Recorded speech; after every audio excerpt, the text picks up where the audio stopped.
एक छोटे से गांव में एक बुद्धिमान शिक्षक पंडित रामदास रहते थे। उनकी शिक्षा और ज्ञान के कारण लोग उन्हें बहुत सम्मान देते थे। उनके पास एक आदत थी, हर विद्यार्थी को समय का महत्व समझाने के लिए एक कहानी सुनाते थे।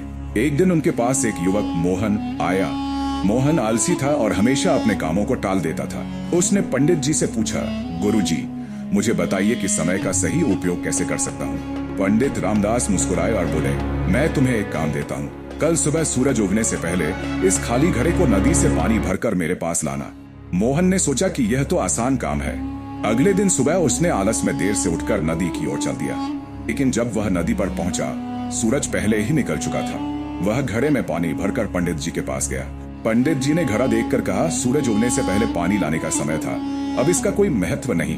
मोहन ने थोड़ी हैरानी से पूछा, लेकिन गुरुजी, यह पानी तो वैसा ही है, समय से क्या फर्क पड़ता है। पंडित जी मुस्कुराए और बोले, आओ तुम्हें एक और कहानी सुनाता हूँ। उन्होंने एक व्यापारी की कहानी सुनाई। हमेशा अपनी योजनाओं को कल पर टाल देता था।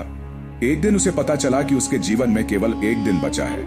वह घबरा गया और सोचा, कितने सारे काम बाकी हैं, लेकिन समय बीत चुका था और वह कुछ भी नहीं कर पाया। पंडित जी ने कहा, समय नदी के बहते पानी की तरह है, अगर समय पर इसका उपयोग न किया जाए तो यह व्यर्थ बह जाता है। मोहन ने यह सुनकर सोचा और समझा कि आलस्य और टालम टोल से कुछ हासिल नहीं होगा। उसने पंडित जी से वादा किया कि वह अब से अपने हर पल का सही उपयोग करेगा। ये कहानी हमें सिखाती है कि समय का सही उपयोग करना ही सफलता की कुंजी है। जो काम आज कर सकते हैं उसे कल पर मत छोड़िए।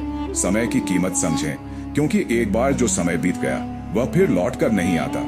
क्या आप समय का सही उपयोग कर रहे हैं? सोचिए और अपने जवाब कमेंट में लिखिए। ऐसी और प्रेरणादायक कहानियों के लिए हमारे चैनल को सब्सक्राइब करें और अगले वीडियो का